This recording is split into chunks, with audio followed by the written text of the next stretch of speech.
warahmatullahi wabarakatuh. Kembali lagi bersama saya Asri Finarti dengan nomor NPM 2021020030. Saya dari Prodi Hukum Tata Negara Universitas Islam Negeri Raden Intan Lampung. Pada kesempatan kali ini, kurang dari 10 menit, mari kita bersama-sama belajar atau memahami tentang perkawinan dalam hukum Islam dan dalam Kitab Undang-Undang Hukum Perdata. Dan ini pun sebagai salah satu tugas mata kuliah hukum perdata dengan dosen pengampu yakni Bapak Hervin Yoki Pradipta MHI, yang dimana kita akan memulai dari yang pertama yakni pengertian tentang perkawinan. Jadi apa sih perkawinan itu? Perkawinan merupakan suatu ikatan yang sah untuk membina rumah tangga atau keluarga yang sejahtera bahagia, yang dimana kedua suami istri itu saling memikul amanah dan tanggung jawab sebagai kepala rumah tangga. Dan perkawinan ini bisa dikatakan atau sama saja merupakan suatu pernikahan, yang dimana nikah adalah suatu ikatan perjanjian hukum akad yang menghalalkan suatu pergaulan suami istri yang tadinya bukan muhrimnya, sehingga terjadilah suatu hak dan kewajiban di antara kedua insan tersebut untuk membangun atau mewujudkan suatu kehidupan rumah tangga yang sakinah, mawaddah, dan warahmah. Dan adapun kompilasi hukum Islam, yang dimana perkawinan menurut hukum Islam ini adalah suatu pernikahan yang mengkait dengan adanya suatu akad yang sangat kuat atau mitsaqan khalidan, yakni untuk menjalankan suatu perintah Allah Subhanahu wa taala, dan barang siapa yang melaksanakannya maka itu merupakan suatu ibadah yang bertujuan untuk mewujudkan suatu kehidupan rumah tangga atau keluarga yang sakinah, mawaddah, dan warahmah. Dan adapun pada Undang-Undang Nomor 1 Tahun 1974 pada pasal 1 menyatakan bahwa perkawinan ini adalah suatu ikatan lahir dan batin antara seorang wanita dan seorang pria sebagai suami istri dengan tujuan untuk membentuk rumah tangga atau keluarga yang kekal bahagia berdasarkan ketuhanan yang Maha Esa. Dan adapun pada dasar hukum, di mana sebagai firman Allah Subhanahu wa taala yang memfirmankan pada Quran surat Az-Zariyat pada ayat 49 yang berbunyi, A'udzubillahi minasyaitonirrajim. Bismillahirrahmanirrahim. Wa min kulli syai'in khalaqna zawjaini la'allakum tadhakkarun. Yang artinya dan segala sesuatu itu kami ciptakan berpasang pasangan agar kamu mengingat kebesaran Allah Subhanahu wa taala. Dan adapun dasar hukum yang sebagaimana diriwayatkan dalam hadis riwayat jamaah dari Ibnu Mas'ud berkata, Rasulullah Shallallahu Alaihi Wasallam bersabda bahwa, hai para pemuda, siapa di antara kamu yang mampu menanggung beban nikah, maka kawinlah, karena sesungguhnya kawin itu lebih dapat menundukkan pandangan dan lebih dapat menjaga kemaluan. Dan siapa yang tidak mampu, maka hendaklah ia berpuasa, karena sesungguhnya berpuasa itu bagian dari menjadi penegak syahwat atau pengengkang syahwat. Ini sebagaimana dalam hadis riwayat jamaah. Dan adapun rukun dan syarat nikah, yang dimana rukun nikah itu mencakup 5 hal. Yang pertama adanya mempelai laki-laki, dan yang kedua adanya mempelai wanita, dan yang ketiga harus adanya wali, dan yang keempat adanya 2 orang saksi laki-laki, dan yang kelima adanya ijab dan kabul.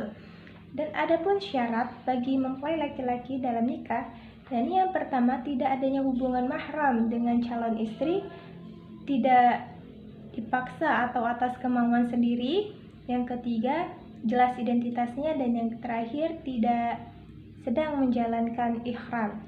Dan syarat menurut mempelai wanita dalam pernikahan, yang pertama tidak ada halangan syar'i, yang kedua tidak sedang berstatus istri yang masih sah, yang ketiga tidak ada hubungan mahram, yang keempat tidak dalam keadaan masa idah, dan yang kelima atas kemauannya sendiri, yang keenam jelas identitasnya, dan yang ketujuh tidak sedang menjalankan ihram. Dan adapun syarat bagi wali, di mana wali ini harus seorang laki-laki yang berakal dan yang telah baligh, yang adil serta tidak dipaksa dan tidak sedang menjalankan ibadah ihram. Dan begitu pula syarat bagi seorang saksi yang terdiri dari 2 laki-laki yang sudah baligh dan sehat akalnya, adil serta bisa mendengar dan bisa melihat, dan juga tidak sedang menjalankan ibadah ihram, dan dia harus paham bahasa yang digunakan dalam ijab dan kabul.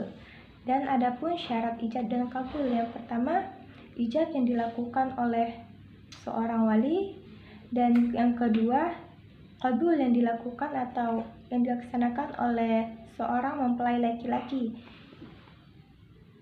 Ijab dan kabul sebelum dilangsungkannya dalam satu majelis, kemudian antara ijab dan kabul ini tidak bisa diselingi dengan perbuatan atau kalimat yang dapat memisahkan antara ijab dan kabul.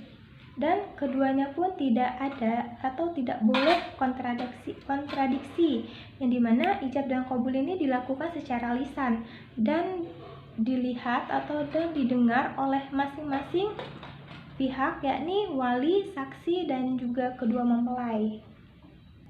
Dan untuk materi yang selanjutnya mengenai perkawinan dalam Kitab Undang-Undang Hukum Perdata, yang dimana menurut Kitab Undang-Undang Hukum Perdata, perkawinan yakni berlaku mutlak, yang artinya suami atau setiap suami itu hanya boleh mempunyai seorang istri saja, dan sebaliknya begitu pula kepada seorang istri.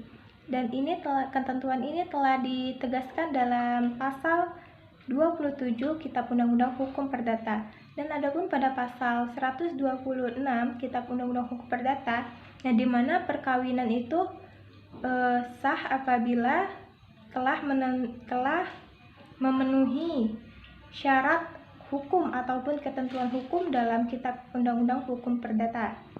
Dan adapun pada pasal 181 Kitab Undang-Undang Hukum Perdata, yang dimana hukum perdata ini tidak memandang faktor keagamaan sebagai syarat sahnya perkawinan. Dan adapun materi yang selanjutnya mengenai larangan perkawinan. Larangan perkawinan ini telah ditentukan pada pasal 31, 32, dan 33 dalam Kitab Undang-Undang Hukum Perdata sebagai berikut. Untuk materi yang selanjutnya mengenai pemberitahuan, pencatatan, dan juga pengumuman perkawinan. Yang pertama, orang yang hendak kawin itu harus memberitahukan dulu kepada pegawai catatan sipil tempat tinggal salah satu dari kedua pihak, yang dimana ini telah ditentukan dalam pasal 50 Kitab Undang-Undang Hukum Perdata, dan harus adanya dibuat sebuah akta, dan ini telah ditentukan pada pasal 51 Kitab Undang-Undang Hukum Perdata. Dan untuk yang kedua, sebelum perkawinan itu dilangsungkan, pegawai sipil tuh harus menyelenggarakan sebuah pengumuman yang ditempel dalam surat pengumuman pada pintu utama. Dan adapun pengumuman yang tidak boleh dilaksanakan pada hari Minggu, hari Tahun Baru, dan hari Paskah, dan hari Natal, serta hari Isra Mi'raj, yang dimana untuk suatu pengumuman yang akan ditempel atau yang diumumkan itu berisi tentang nama, umur, pekerjaan, hari dan tanggal, serta jam yang berlangsung, dan juga tempat tinggal calon suami dan istri, kemudian ditandatangani oleh pegawai catatan sipil. Dan serta adapun materi selanjutnya mengenai adapun pasal-pasal mengenai adanya suatu hak dan kewajiban suami istri sebagai berikut. Baik, sekian materi yang dapat saya sampaikan. Saya ucapkan terima kasih kepada teman-teman sekalian yang telah menonton video ini. Semoga bermanfaat bagi kita semua. Saya akhiri, wassalamualaikum warahmatullahi wabarakatuh.